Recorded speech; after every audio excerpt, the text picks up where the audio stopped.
Yep, people are starting to come in. Perfect. Hello, everybody. Thanks for joining us for the Capital Area Solar Switch Solar 101 this evening with Solar United Neighbors and Fairfax County. Appreciate you taking the time out of your life and your evening to join us. We're going to give it just a couple minutes and as folks are streaming on here, so just hang tight.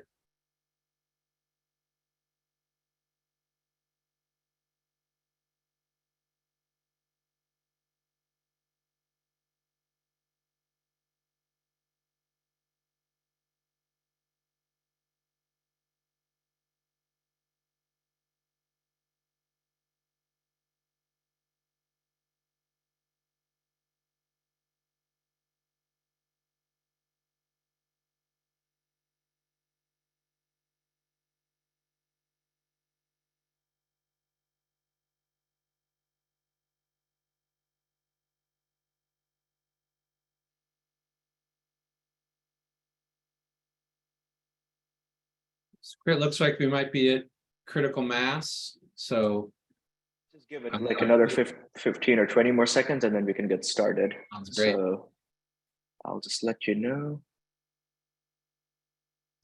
All right, we're almost up to 20 folks. You're good to go, Ben. Go for it. Great, thanks, Sakrit. Once again, welcome everybody. Thank you for joining us this evening. My name is Ben Hoyne. I am the Virginia Program Director for Solar United Neighbors. I'm based in Richmond, fighting the sun a little bit in my home office, and joined by my colleague Sakrit Mishra, who is in our Washington, D.C. office. And also we are pleased to be joined by John Morrill, if I'm pronouncing that right, and who is the Energy and Environment Director, or the Director of the Office of Energy and Environment for Fairfax County. So again, I want to thank everybody for joining tonight. We'll be here for about an hour, going through a lot of things you need to know about how to go solar and what you need to know to go solar. And then additionally, we'll be talking about our solar switch program. Sakrit will be monitoring the chat. So just a little bit of logistics there. But with that, I will turn it over to John. Thank you, Ben. So I'm John Morrill, Acting Director of the Office of Environmental and Energy Coordination, and pleased to see the growing number of participants here interested in learning about going solar for your homes. Fairfax County has embraced a comprehensive community-wide energy and climate action plan for the whole of Fairfax County, aiming to reduce carbon emissions that cause climate change. This is something that requires everyone's participation. We're interested in seeing the county government switching to solar and using energy more efficiently. And then businesses and residents also need to reduce energy use through efficiency and ideally use renewable energy like solar panels. We have a growing number of solar installations in the county. I think we're up over 20 megawatts of installed capacity in the county, which is beginning to make a dent in our overall energy picture. And of course, you want to do this because you can save money. Does take some investment up front, but the group purchasing programs like this Capital Area Solar Switch are a way that people can reduce the cost and still get a valued, reliable product. So Fairfax County government has a web page, actually several web pages that outline solar and the benefits of solar and provide advice on how to pursue solar. We'll be sharing that in the chat. The web pages have links to additional resources, including details on some of the incentives that Fairfax County offers, which includes waived permit fees for solar installations, and also a real estate property tax break. There's a credit good for 5 years for the amount of the value, the installed value of the solar system. You can deduct or will be a credit that appears on your tax bill. That could be a couple $100 a year. So this and more are outlined and presented on these web pages, and the web pages also include things like videos of other people in Fairfax County describing their experiences going solar, and more. So with that, I again just want to welcome you all and let the Solar United Neighbors folks take it away with this introduction to solar and information on how you can get a deal on solar. Thank you. Great. Thanks, John. And again, Secret will be monitoring the chat if you have kind of solar specific questions. Although if you have Fairfax County specific questions, especially about the tax breaks or anything like there, I think we have 2 Johns now that might be able to monitor the chat there. It's welcome John Silcox as well. And so, but we'll get into it. And as I said, we'll be here for about an hour. I'm told that you all are educated, enthusiastic solar consumers. So I'll try to roll through the basics fairly quickly. But certainly if you have any questions, feel free to put it in the chat. I won't be able to see the chat as I'm moving along, but I will take breaks along the way to check in and see if there's anything that hasn't been answered. So what is Solar United Neighbors? At its most basic, we are a vendor neutral 501c3 nonprofit organization. So we are not a solar installation company. We are not a solar manufacturer or anything like that. We are really here to educate and empower you to kind of hold your hand throughout the process and demystify the process of going solar. We got our start just across the river from y'all in 2007. So about 15, 16 years ago, Anya Schoolman, our founder, who's in the photo there in the center, along with her son and her son's friend Diego, wanted to go solar. So they enlisted about 100 families in their Mount Pleasant neighborhood in Washington, D.C. to help them kind of go through the process, because when they initially looked into the process, they realized that they were getting different kind of drastically different bids on solar. There was only 2 installers in DC at the time that installed solar.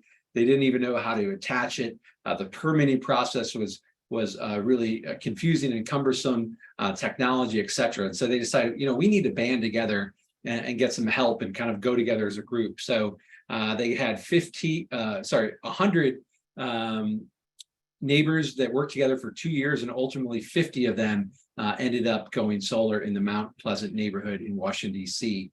Well, that got media attention. A lot of folks, both in D.C. and across the Mid-Atlantic and even nationally, called and said, well, we want to go solar too. So how do we do it? And so Solar United Neighbors kind of organically grew at that point and organically began back in 2007. And now, 16 years later, we have members across the country in all 50 states, plus obviously DC, and even in Puerto Rico now. We run well over 300 of these kind of bulk purchase campaigns or groups where we help bring people together and walk through this process. And we've got well over 50 staff now in 5 time zones, the 4 contiguous time zones in the US, and then Atlantic time, which is in Puerto Rico. That's our most recent program that launched last year. You can see we've helped over 8,000 families go solar, installing just about 70 megawatts across the country of rooftop solar. That's really the equivalent of a utility scale size solar system that we've helped facilitate installations of across the country. Specifically in Virginia, we've helped over 1,200 families go solar and getting towards 10 megawatts of installed solar capacity here in the Commonwealth. And we also know that rooftop solar lets communities invest locally, creates good local jobs, and brings control of the energy system within our reach. And we're working toward a new energy system that everybody can participate in, one that's fair and equitable. Our theory of change, we kind of have 3 buckets, 3 parts of the stool. First and foremost is helping people go solar. That's one of the things we're doing tonight. We have the Solar Switch program. We also will help anybody go solar outside of these bulk purchase campaigns across the Commonwealth, across the country. As more people go solar, we also join together. We have a lot of events. That might be a happy hour or other in-person events. We have a Facebook page where you can ask a lot of questions at Solar United Neighbors. And then we also have a really robust email listserv, and I'll have Sukrit drop those in the chat. If you want to get really technical and wonky on solar, residential solar policy in Virginia, the VASun listserv is really the place for that. And then we ultimately fight for energy rights. That's advocacy, mostly at the state level in Richmond here at the General Assembly. We've helped create laws that kind of expand and enshrine net metering, which we'll talk about later. Help pass laws that make HOAs unable to kind of unduly restrict solar amongst homeowner associations. We really represent solar owners and potential solar owners in a nonpartisan fashion.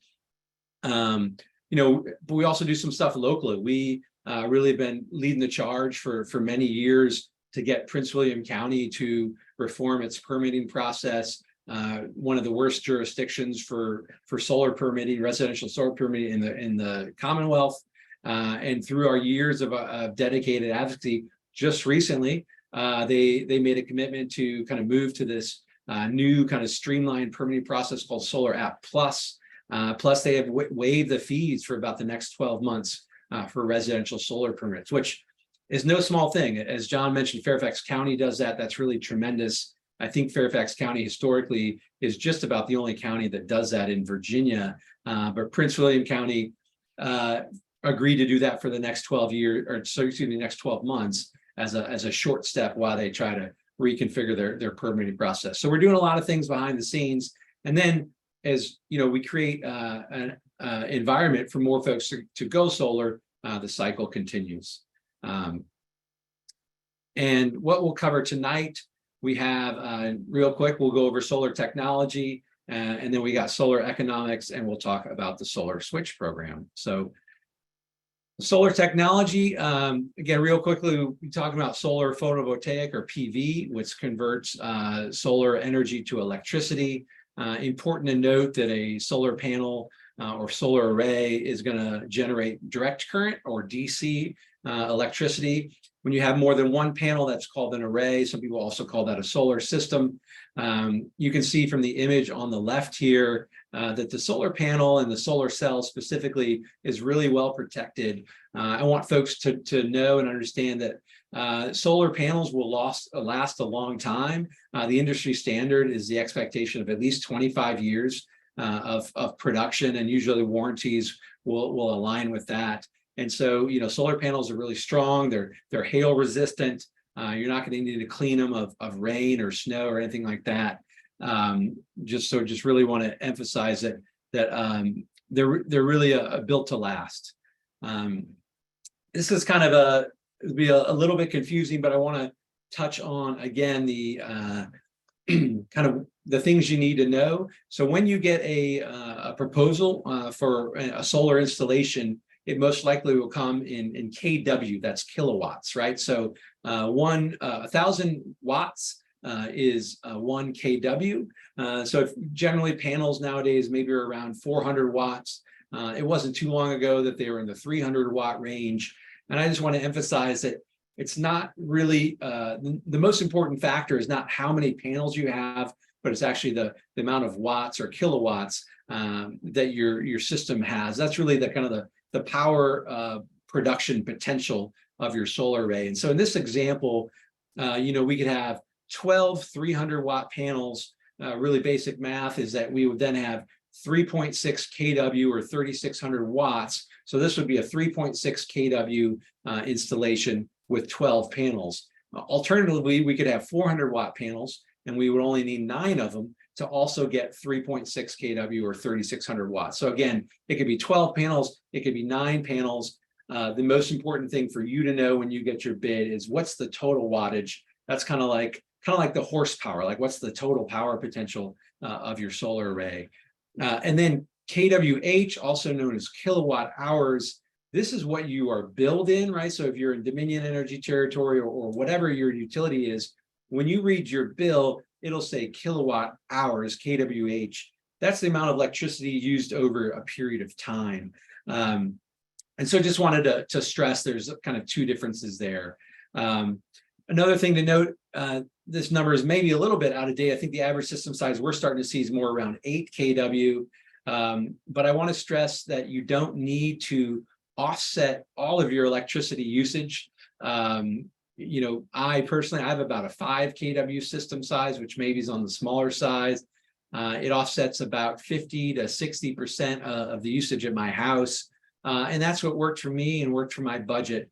And so everybody's a little bit different. You'll get a customized proposal from the solar installer about what, you know, what's going to fit on your roof. One of the very first questions they're going to ask you is to see a copy of your electricity bill. And the reason they do that is because all of your electricity bills, it has the past 12 months of kWh of electricity usage. And so that way they would be able to appropriately size the solar array for your home. And so that's what you'll see. And again, whether you might not be able to fit enough panels on your roof to offset everything, or you might be able to fit many more panels than you need. That's why it's important to note, you know, how much are you using, you know, over the past year. There's actually a law that says you can't oversize a system by more than, I think, 125% or so, because Dominion Energy or any electric utility doesn't want you to have a massive surplus amount of electricity that you're constantly feeding back to Dominion. Certainly, they don't have any interest in writing you a check for that or anything along those lines. They're not going to view you as a kind of utility scale power producer. So generally, you want to size it to about 100% of your kind of your usage, if possible. There is, as I said, it could be up to 125%. That was built into the law just a few years ago. That's with the idea of, you know, maybe you want to get an EV in a couple of years, and so you want to oversize it now, knowing that you're going to have a higher electricity load down the line, or maybe you want to move to an electric heat pump or an electric stove or something like that. So you can oversize it a little bit, but just want to caution that you don't want to do that with kind of money making in mind, because really this is solar arrays are built to kind of offset your usage, not for kind of additional revenue generation from Dominion. In addition to the panels, one of the most important things to have on your array is an inverter. What this does is it converts the direct current, which is what the panels generate electricity in, to alternating current, also known as AC, and that's what your house uses. So the inverters really condition the electricity for use in your home. You likely will, the string inverter is really more of a ground mounted system. So you'd be seeing a DC optimizer or a micro inverter from your installer. And then additionally, the solar array will be placed on your roof on a traditional racking system. This is an asphalt shingle roof, kind of the most common roof type we have in Virginia. Additionally, solar works really well on standing seam metal roofs and on rubber membrane roofs as well. The one roof type that solar is really not a good fit for is slate. Slate is so fragile and it's so delicate that it just doesn't really work on slate. And generally solar installers don't offer to work on slate. So if you had a slate roof, certainly you might be able to find somebody that might work on it, perhaps in the solar switch. I'm not sure, but just be aware that slate's a tough go. Another important piece is your electrical panel. The solar will connect to your electrical panel. It's a pretty common, straightforward connection. Another one of the first things that the solar installer will ask for is a photo of your electrical panel. And the reason they'll do that is they want to know, is there room for kind of a 240 breaker in your panel so that supply from the solar electricity can route into your panel. If your breaker happens to be full, the great news is there are federal tax credits available from the federal government as part of the Inflation Reduction Act to offset some of the cost of an electrical panel upgrade. In terms of knowing what's a good roof for solar, it's a bit more of an art than a science. You know, the best case scenario is facing south, but most people's roofs don't face south. West is also a really good option, even west by northwest. East works really well. Also, you get that good morning sun. Really kind of north and due north is probably the one thing you want to avoid. Also, ideally, you want to have little or no shading in those peak generation hours, especially kind of 10 a.m. to 3 p.m. You want to have enough space cleared to mount the panels. So flat roof space that's free of chimney and dormers and gables and all that sort of stuff. And there has to be enough space to get up there and put the panels on a roof plane. And then you don't need a new roof by any means, but you do want to have a newer roof, one that's free of damage. We recommend at a minimum of 10 years of lifespan remaining on your roof. Certainly a big cost of the solar installation is labor. If you had to get a new roof in like 3 years or something like that, you'd have to pay somebody to go back up there, pull the panels off, and then you'd have to get a new roof installed and then put the panels back up. And that's really just probably a cost you want to avoid. So if you do think you might need a new roof in a couple of years, you might want to wait, or you might want to just get that new roof early and then put the solar up there. And if your roof doesn't work well for some reason, and you have the space, a ground mounted system can be a good idea. One of the benefits of a ground mounted system is you can kind of more appropriately angle it to the sun, right? You might be able to get that south facing ground mount, but there's going to be higher labor costs and higher materials costs. Obviously on a roof, it just attaches to the roof, but you can see in this photo here, there's a fair bit of material structure costs underneath that ground mounted system. Additionally, they're going to have to trench a wire from the meter in your home to the ground mounted system. And once you get past 50 to 100 feet, it can really be cost prohibitive to do a ground mounted system. Some of the frequently asked questions we get are about warranties. As I mentioned, the solar panels usually have about a 25-year production warranty. There's not a lot of moving parts on it, so not a lot of things that can fail. Usually there's about a 10 to 25-year manufacturer defect warranty. Inverters can be in that 10 to 25-year range in terms of warranties. And then there's also usually workmanship warranty, which could be on a roof penetration or conduit run or something like that, usually in the 3 to 10 year range. Homeowners insurance, absolutely. This becomes part of your home. So you're going to want to call your insurer and make sure that they're aware of that and get a quote from it. We find that most insurers nowadays are really comfortable and familiar with solar, and either it's not going to increase your premium or will do so, but pretty slightly. Maintenance, as I mentioned, these are really maintenance free. You don't need to get up there and clean them or remove snow. You likely will be able to do monitoring on your phone via an app, and that's really tremendous. As I mentioned, the system should last 25 years at a minimum. HOAs, as I mentioned, we've worked on legislation to help HOAs kind of reduce their objections to solar. We're really proud of that work. And if you're in a historic district, would encourage you to talk to the solar installer. They have a lot of experience working with local jurisdictions, and they really know the ins and outs of kind of the permitting process for each locality. And with that, I'll take a quick pause to Sucrit and see if we got anything in the chat. Get a few questions, but they've all been answered.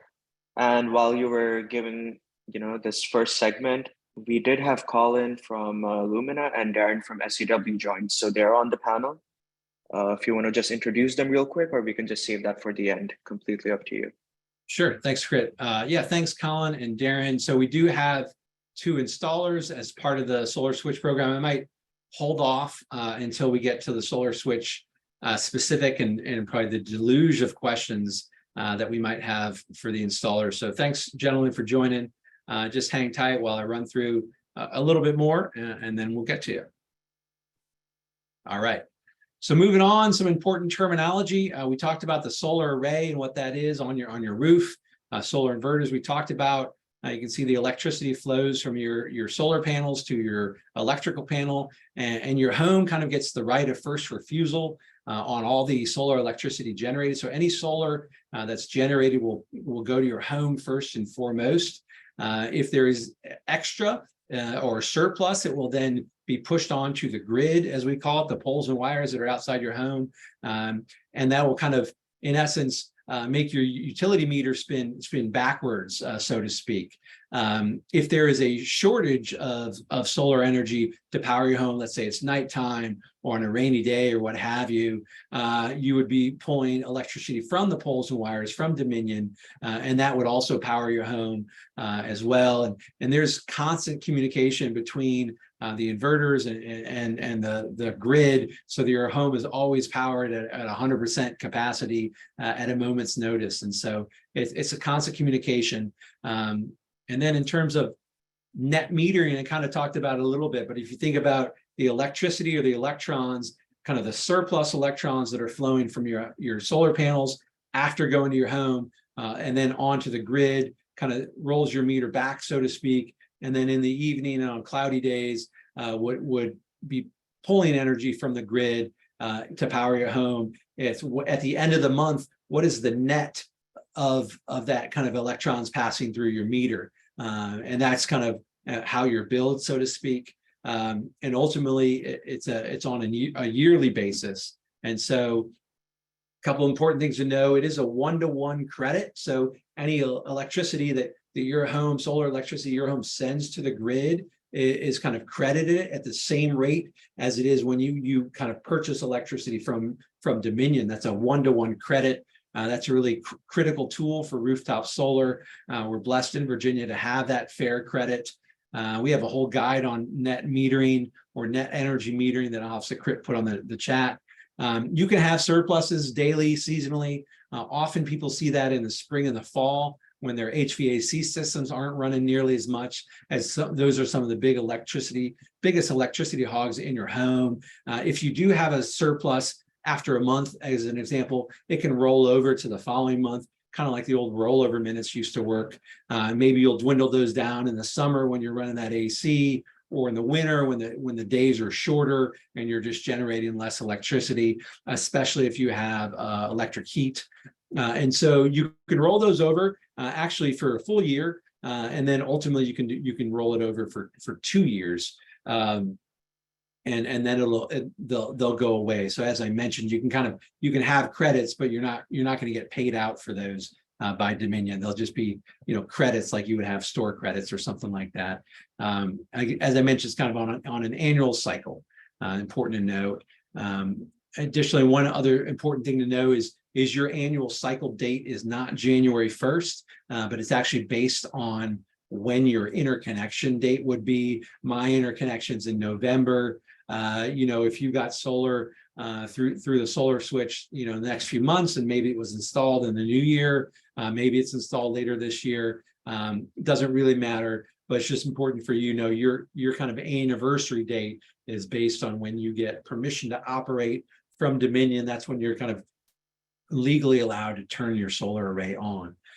This graph right here is a really simplistic outline about how net metering impacts your bill. And this is really important when we talk about kind of the return on your investment.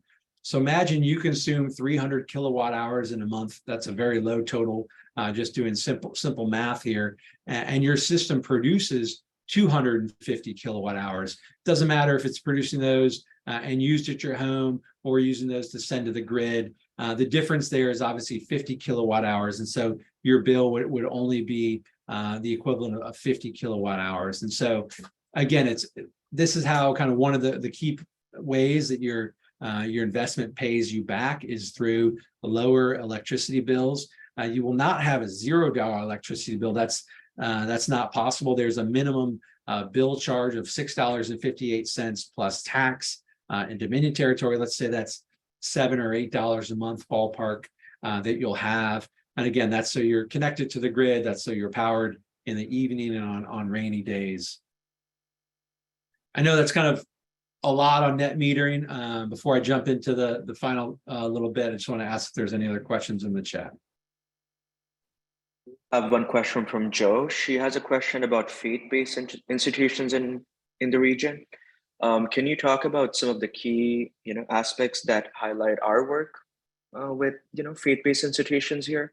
I mean, I can think of IPL, Interfaith Powering League. We do work with them, but do you know of any recent projects in this niche, at least in Virginia? Yeah, happy to. Maybe might be best offline since we're kind of really focused on residential solar here, certainly working with faith-based institutions and really nonprofit tax-paying entities is a new thing. Well, it's not a new thing, but there's additional funding available through the Inflation Reduction Act that wasn't available to non-tax-paying entities before, because everything was mostly based on tax credits, which a faith institution wouldn't pay. So yeah, maybe Sukrita, if you could pass our VATeam email and we can follow up. That's certainly something we're working on, but it might be best addressed in another arena. If you're able to find it, we did have a webinar on that. I think in late July, the Ready Set Solar with Corey and some other folks. Yeah. All right, moving on. The economics of solar, so as John mentioned at the outset, solar is really a tremendous economic investment. Costs have dropped tremendously, even since 2010, over 73%. It is a long-term investment. There's no moving parts, 25-year lifespan. One of the greatest things about solar is it really hedges against rising utility rates. Historically, utility rates have risen 2 to 3% a year, but last year with the war in Ukraine and the spike in natural gas prices, I think utility rates in Dominion territory rose like 8 or 9%. Solar owners are really hedged against that. The cost of the sun, the price of the sun does not increase year over year. So you're really locked in to those great rates. Average return on investment, 9 to 13, 8 to 10 years. More or less, it's about half of the lifespan of your solar array. And once you've got that array paid off, you're really getting free electricity. Here's the cost of solar. As you can see, the component costs have come way down. Labor costs are still pretty consistent. And then there's a soft cost, which is, marketing and getting folks out there in the community. And that's kind of what we do as Solar United Neighbors and our Solar Switch group is we bring folks together and we help reduce that soft cost for solar installers.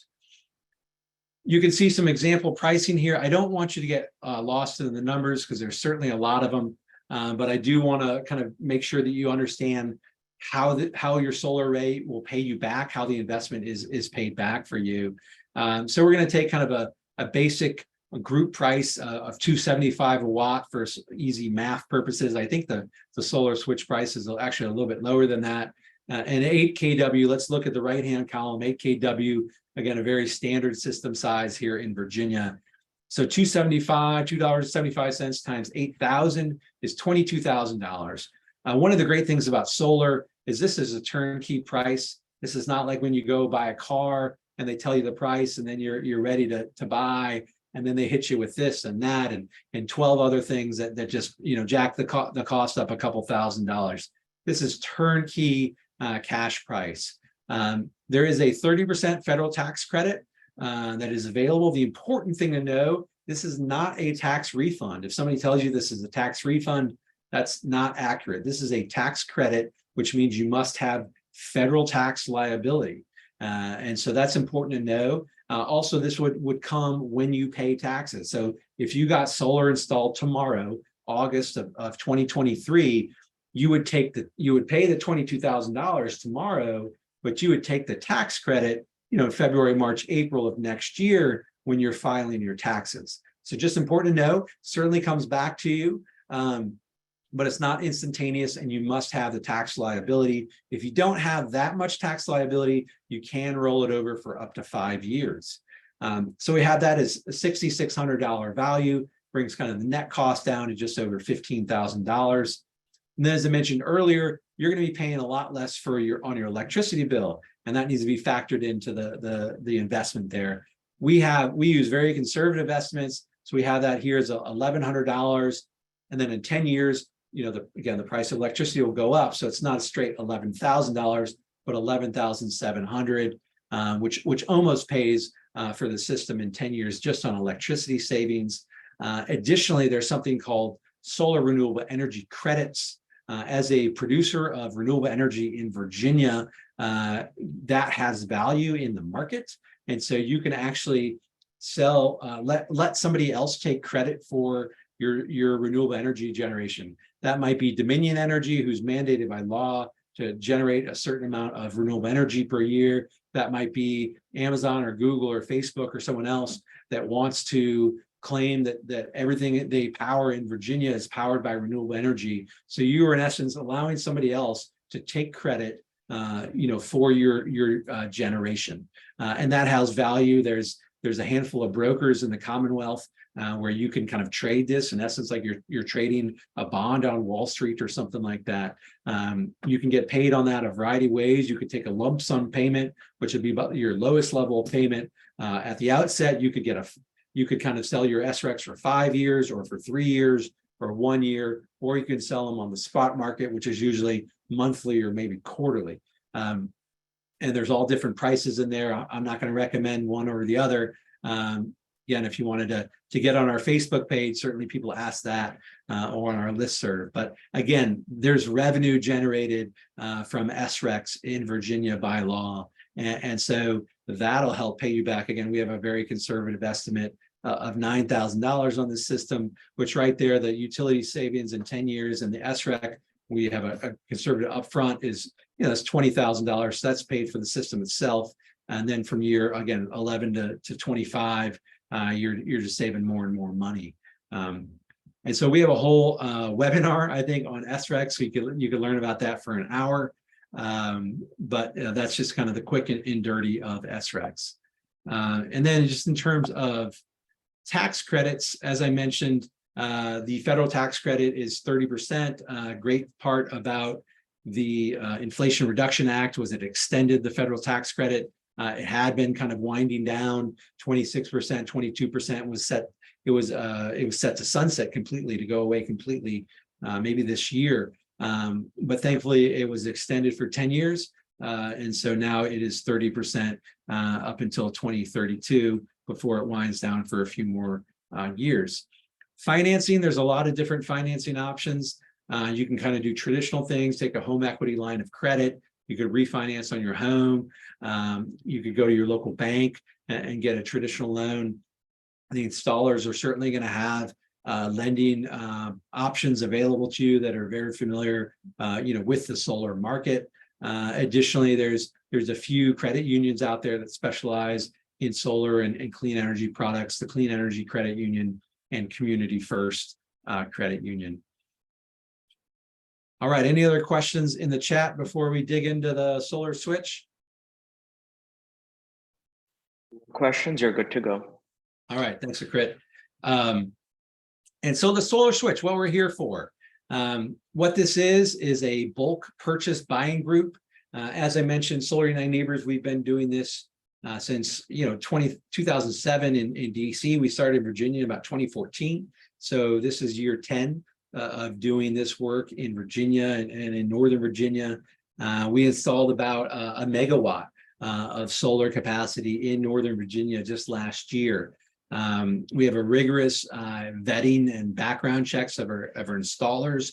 We're blessed to have two of them here this evening. The two, both Solar Energy World and Lumina Solar, are the solar installers that are handling the solar switch in Northern Virginia.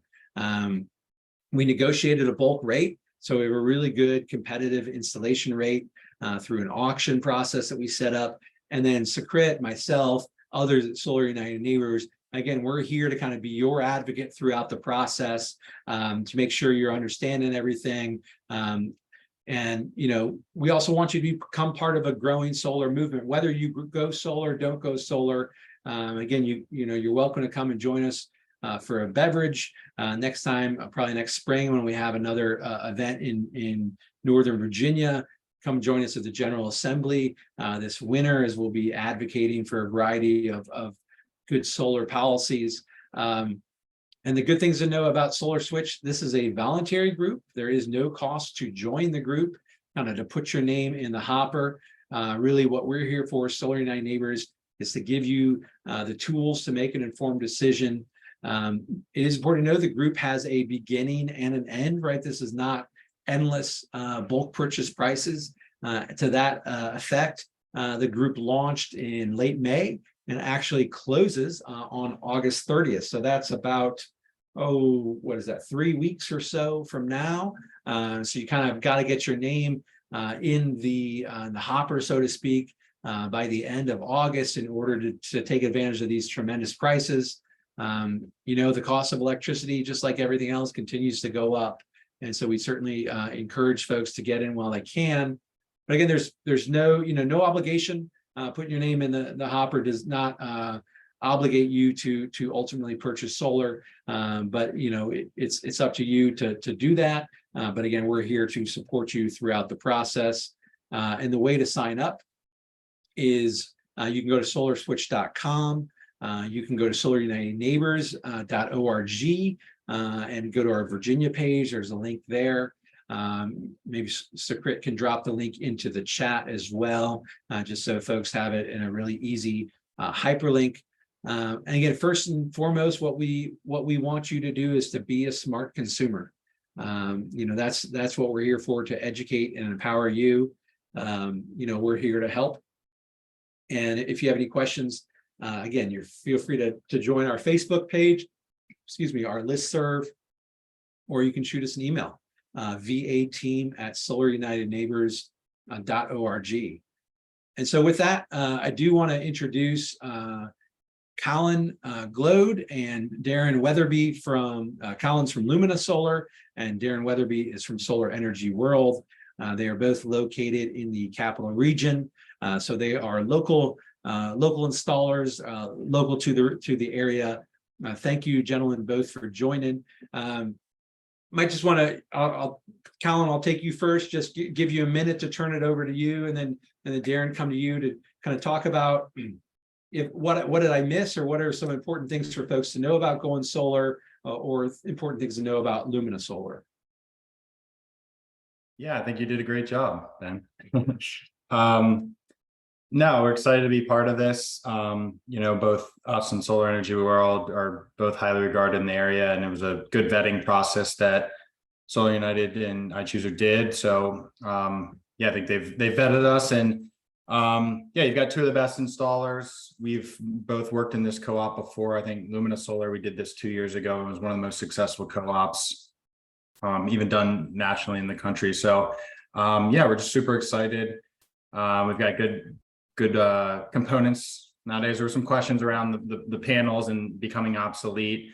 This technology doesn't change too much. The efficiencies get a little bit better over time, but the panels I have on my house installed 3 years ago aren't that much different than the panels today. As a company, I'm one of the founders, and we started the company in 2018. We've had a tremendous amount of growth and success, and I think for us and probably Solar Energy World as well, it's just customer service, doing installs the right way, having good components, and delivering on good timelines. And happy to answer some questions, but we're just excited to make this a good co-op all around. Great, thanks, Colin. Yeah, I'll just echo that. I mean, so 2 years ago, Lumina did this bulk group, and it was a megawatt of installed capacity in Northern Virginia. And last year, SCW did it, and it was another megawatt of installed capacity. And that's records for Solar United Neighbors as well.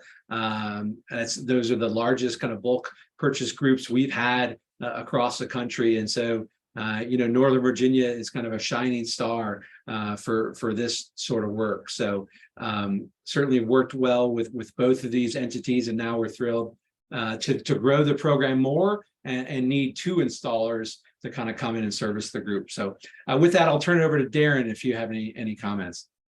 Yeah, thank you for having me, Ben. I appreciate the opportunity. Yeah, I've been with Solar Energy World for 5 years. We are a solar installer that's been in business since 2009 with well over 23,000 installations at this point. And we're a vertically integrated company. So we really focus on a really high quality install using our own guys, and really focusing on customer service throughout the process, because this does take a little while, and you did some level of hand holding to go through the process to get you from signing up to getting the system installed. And there's certainly some concepts that you've already expressed and that need to be understood for solar to make sense for people.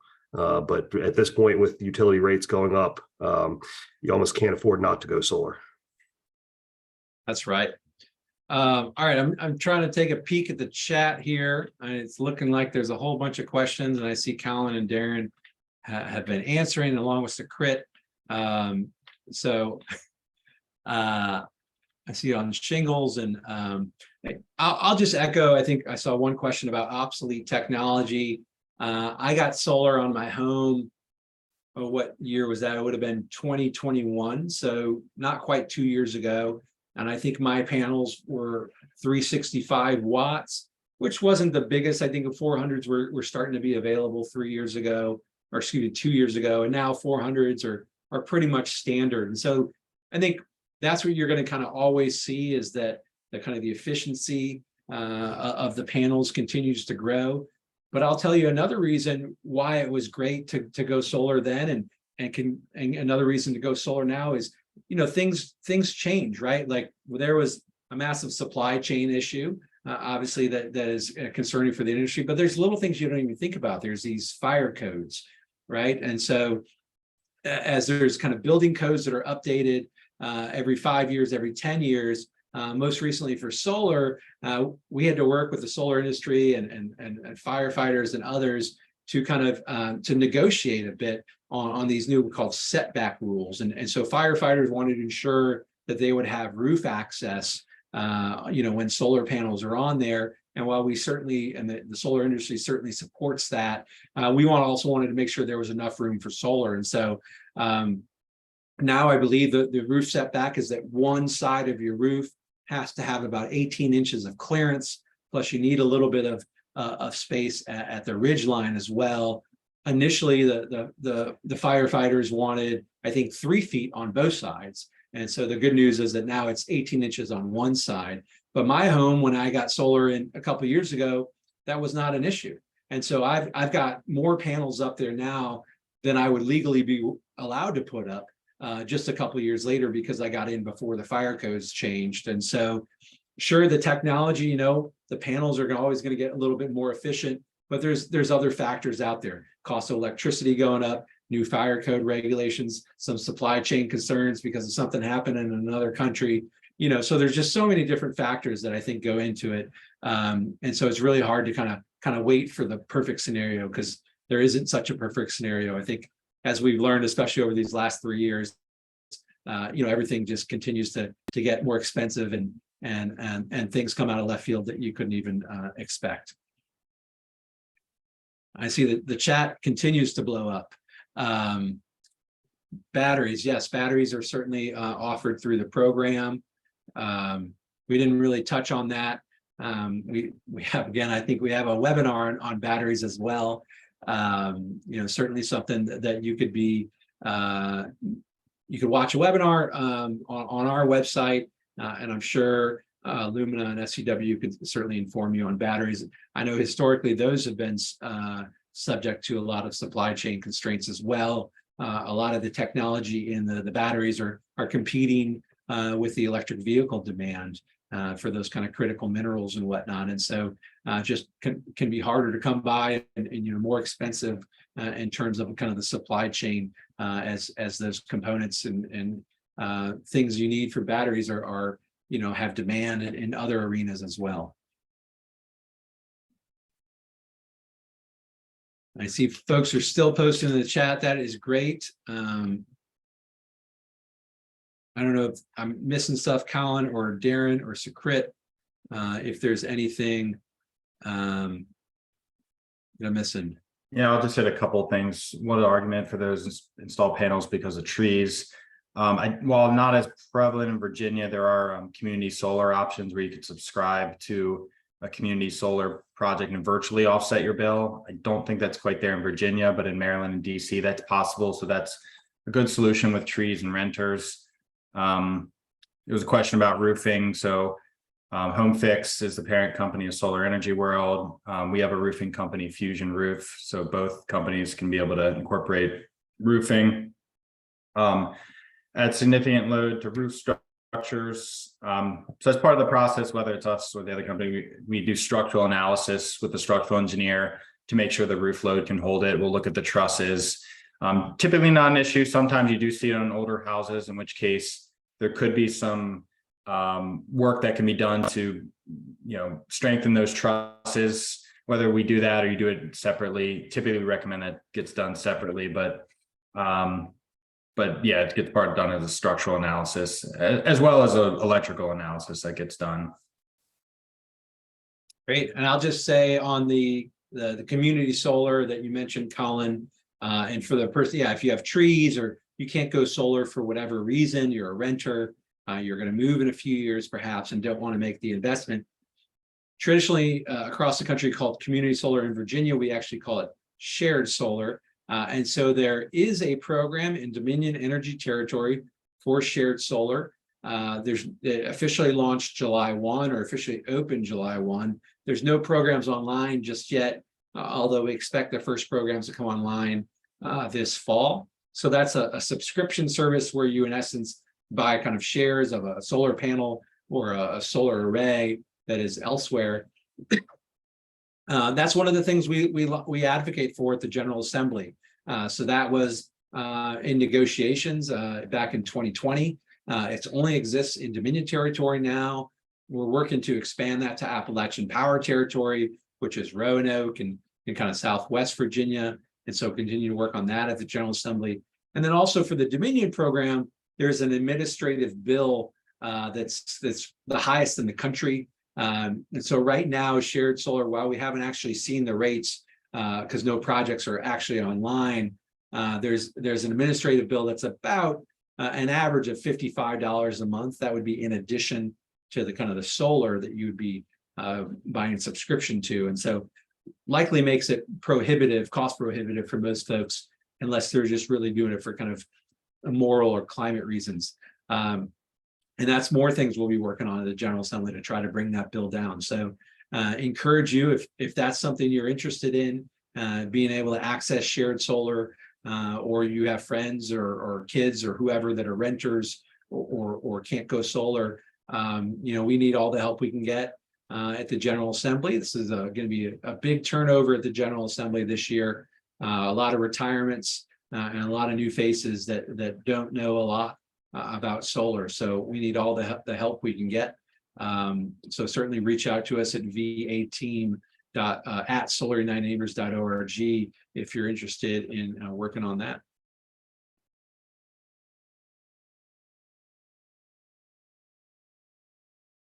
And yeah, so Solar Switch, I think we've done this bulk purchase campaign year after year since about 2014.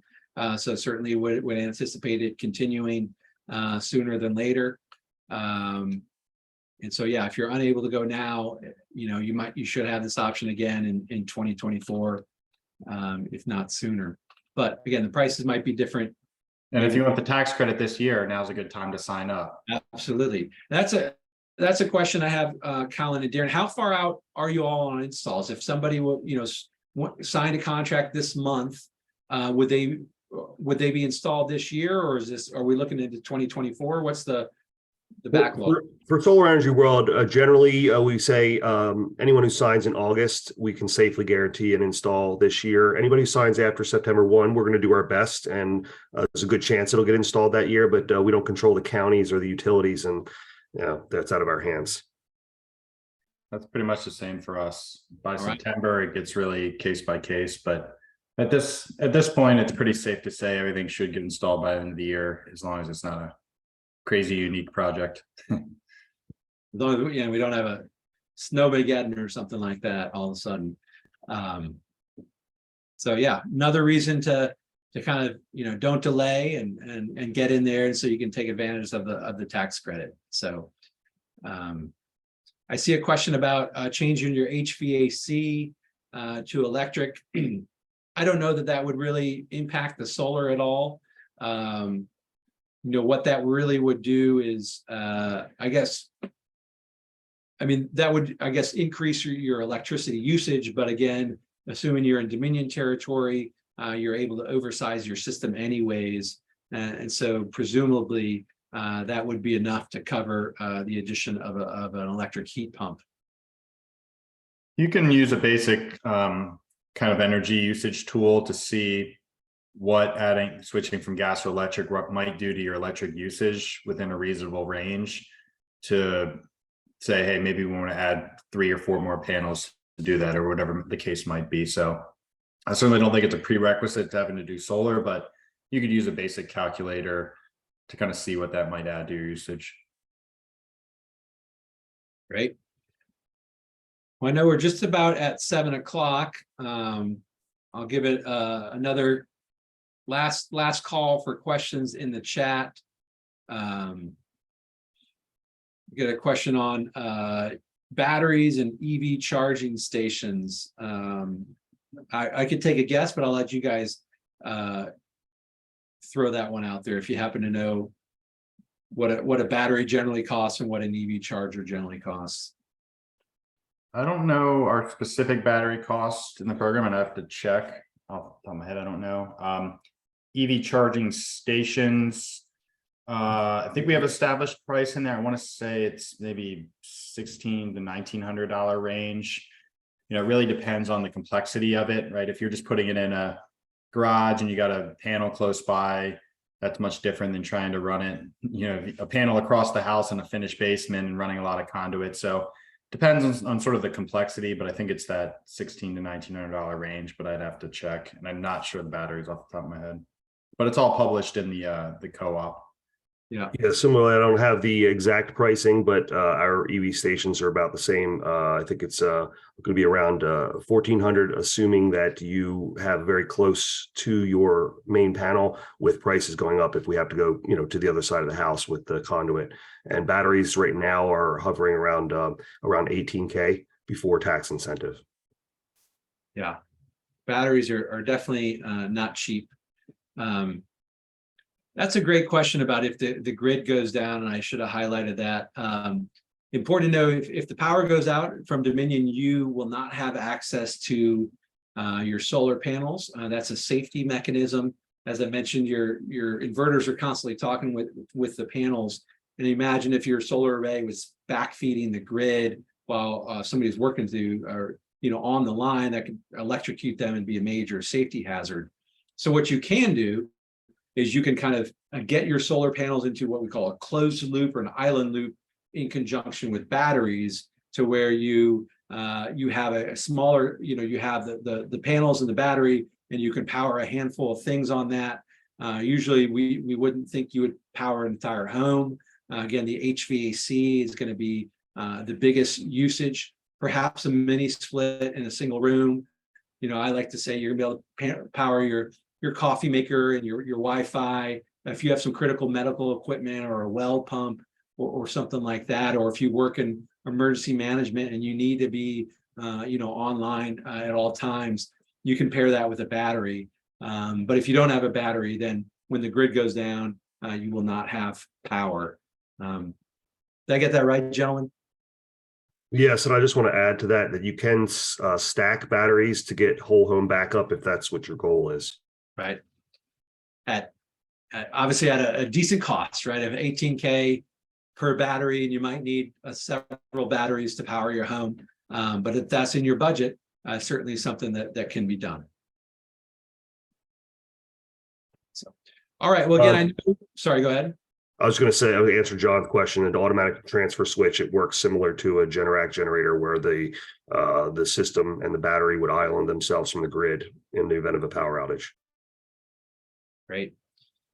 Well, thanks to Colin and Darren. Really appreciate you being on. Again, thanks to John Morrill from Fairfax County and John Silcox and the team at Fairfax County for setting this up and coordinating everything. And thanks, of course, to every participant for spending an hour of your evening with us. John, I'll turn it over to you for the last word. Thank you, Ben. Thanks to all for participating.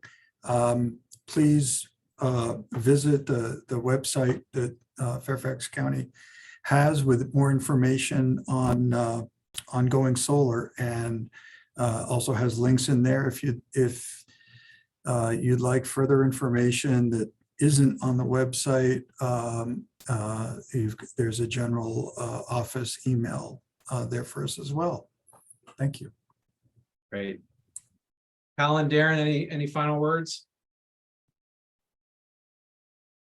Just excited to kick this off and appreciate, your organization and the county and everything for sponsoring this. And yeah, I think Darren would agree, but we're just excited and it's already kicked off. Great. We've already had a lot of people sign up. So I would encourage, if you're on the fence, just reach out. We can get you designs quickly and kind of get you in. We anticipate another tranche of probably 100 or so people signing up for this program. So, get in and we can get you in the queue and get installed, make sure you get the tax credit by the end. But, any questions at all, I'm sure feel free to sign up, ask Neighborhood Sun, and then you'll get paired with either us or Solar Energy World, and we can answer questions from there.